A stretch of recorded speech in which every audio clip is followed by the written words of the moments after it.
Welcome to super fast English academy. दोस्तों देखिए, मैंने आपको इससे पहले जितने भी क्वेश्चंस है ना 50 से पहले, वो सारा क्वेश्चंस मैंने करवा दिया। डिस्क्रिप्शन बॉक्स में लिंक दे रखा है, वो आप वीडियो देख लीजिएगा।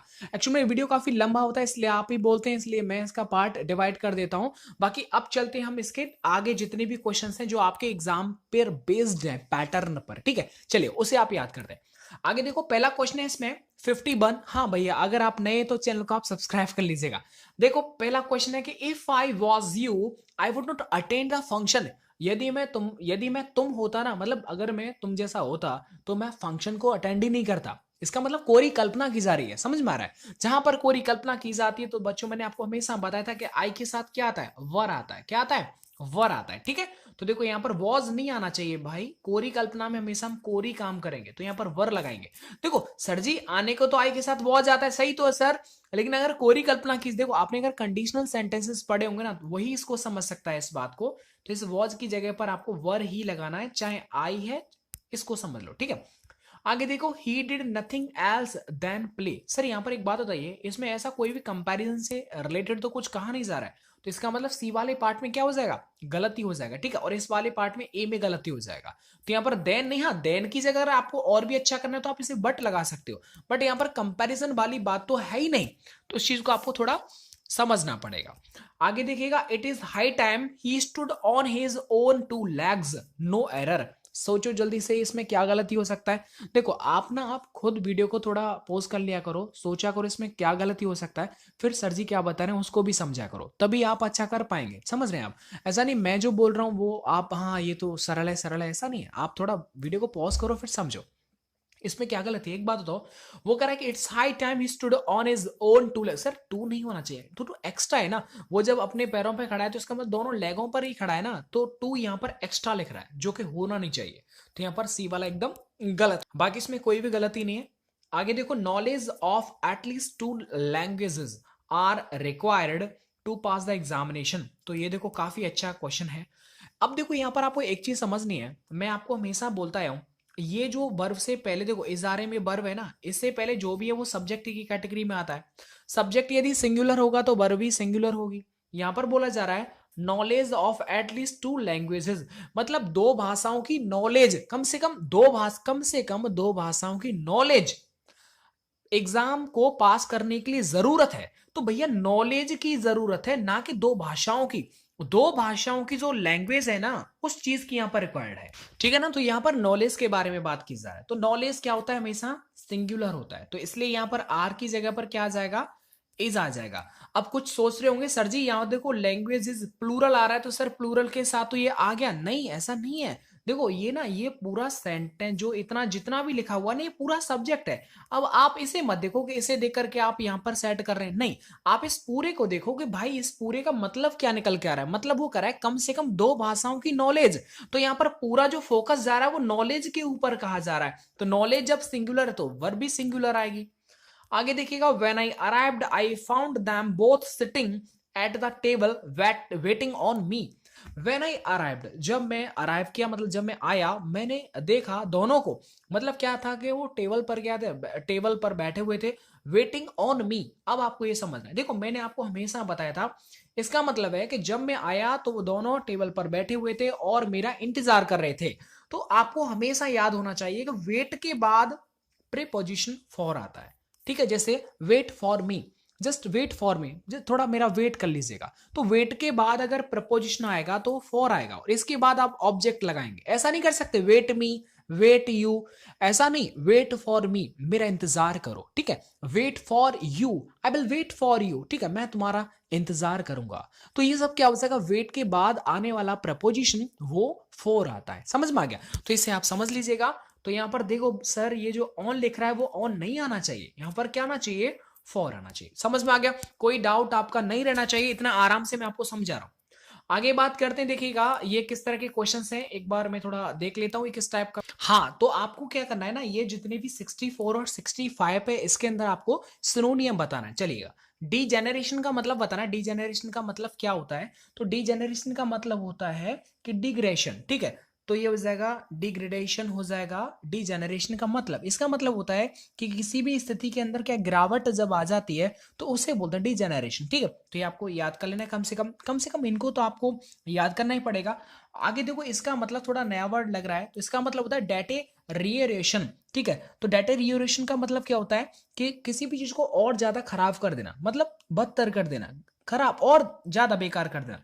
एक ये भी नया वर्ड लग रहा होगा आपको, चलो बताता हूं। ये देखो, ये क्या लिख रहा है, इधर देखते हैं। हाँ देखो, ये लिख रहा है ह्यूमिलिएशन। ह्यूमिलिएशन तो शायद मैंने बता दिया था आपका, जब हम एक तरह से इंसल्ट, इसका मतलब होता है अपमान करना। अपमान तो उसे बोलते हैं ह्यूमिलिएट करना, अपमान करना। ह्यूमिलिएशन इसका मतलब क्या हो जाएगा, अपमान हो जाएगा। समझ में आ गया, चलेगा।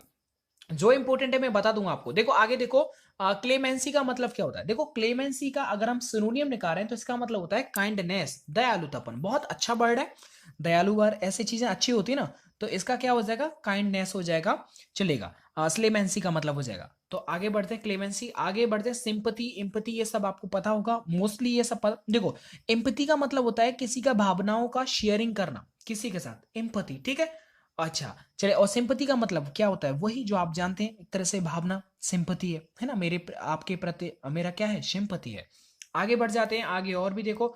ये अब क्या करना है आपको, ये जितने भी है ना, अब आपको ऑपोजिट बताना है इनका, मतलब उल्टा वर्ड बताना है। ठीक है, वैलिडेट का उल्टा क्या होगा। देखो 4 ऑप्शन दे रखे हैं, उनमें से समझो वैलिडेट का मतलब क्या हो जाएगा। तो देखो वैलिडेट का मतलब क्या होता है, एक तरह से ऑथेंटिकेट करना, मतलब बिल्कुल सही ठहराना, सही साबित कर देना, साबित करना, सही साबित करना मतलब क्या, वैलिडेट है ना, वैलिडिटी।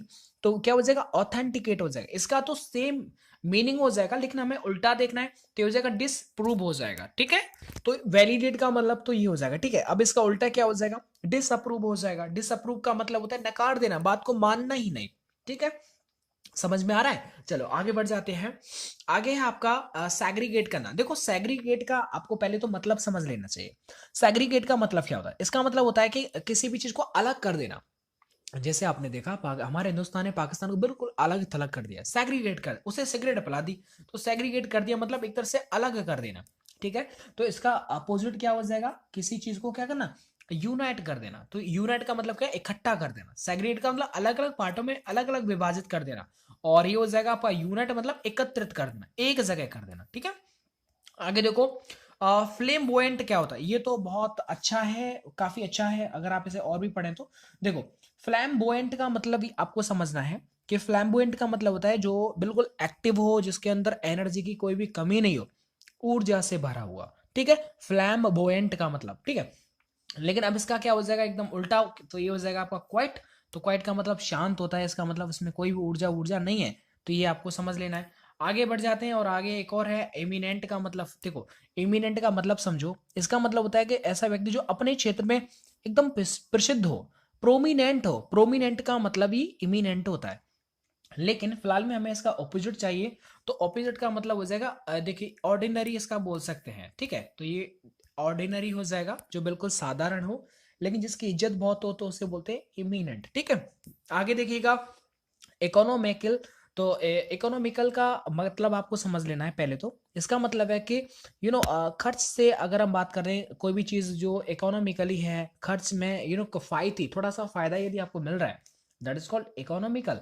लेकिन अगर हम इसका उल्टा बात करना, तो उल्टा हो जाएगा एक्स्ट्रा वेगेंट। क्या हो जाएगा, एक्स्ट्रा वेगेंट हो जाए, जिसमें बहुत ज्यादा क्या हो जाएगा, फिजूल खर्चाबाजी हो जाए, तो वो हो जाएगा आपका एक्स्ट्रा वेकेंट हो जाए। ठीक है, और स्टिंजी का मतलब क्या होता है, आप सबको पता होगा। स्टिंजी का मतलब होता है कंजूस व्यक्ति। ठीक है, आप तो कंजूस हो, आप तो कुछ भी खर्च नहीं करते, तो वो जाएगा आपका स्टोन। चलो अब हम और भी अच्छे क्वेश्चंस पर मुड़ जाते हैं, और आपको ये देखो ये देखो 2 इस तरह की स्पेलिंग्स पूछी गई हैं।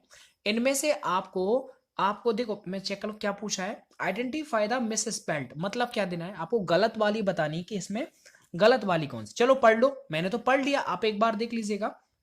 तो देखो इनमें क्या है, आपको गलत बताना है। तो इन चारों में से जो लॉन्ड्री की स्पेलिंग है ना सर, वो गलत लिखी हुई है। बाकी एलिमेंट्री, सेकेंडरी, मोमेंट्री ये बिल्कुल सही है, लेकिन लॉन्ड्री की स्पेलिंग गलत है। तो लॉन्ड्री की स्पेलिंग क्या होती है सर, यही होती है, आप इसे ऐसा करो, इस ए को हटा दो, ये हो जाएगी LAUNDRY, लॉन्ड्री। ठीक है, ये इसका क्या हो जाएगा, स्पेलिंग हो जाएगा।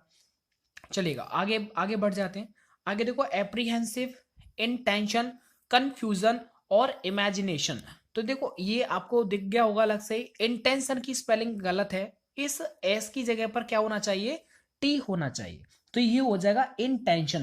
देखो लगने को कितना अच्छे अच्छे क्वेश्चन है, मतलब ये तो सर बहुत सिंपल है, लेकिन जब आप इसे खुद जब ट्राई करेंगे तो आप कंफ्यूजन हो जाएंगे एकदम।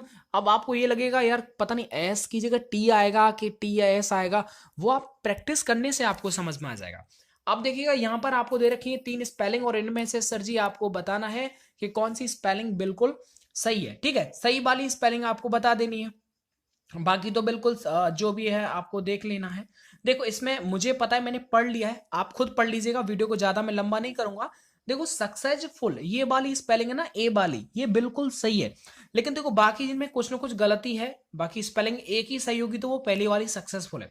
आगे बात देखो, एम्बेरसमेंट आपने बहुत ज्यादा स्पेलिंग सुना होगा, तो इसमें क्या है कि जो ए वाला है ना वो बिल्कुल सही है। एम्बेरसमेंट, एम्बेरसमेंट का मतलब सबको पता होगा, एक तरह से शर्मिंदगी में से बोल सकता हूं, तो एम्बेरसमेंट मतलब ए वाला क्या हो जाएगा, इसका बिल्कुल सही हो जाएगा, कोई डाउट नहीं रहना चाहिए किसी भी ऐसे क्वेश्चन में। आगे बढ़ जाते हैं, आगे देखिए देखो मिगर, ये कई बार मैंने बताया मिगर, और इसमें का स्पेशली इसका जो ये ए वाला पार्ट है ना ये बिल्कुल सही है, बाकी अलग अलग स्पेलिंग से ये सब गलत है।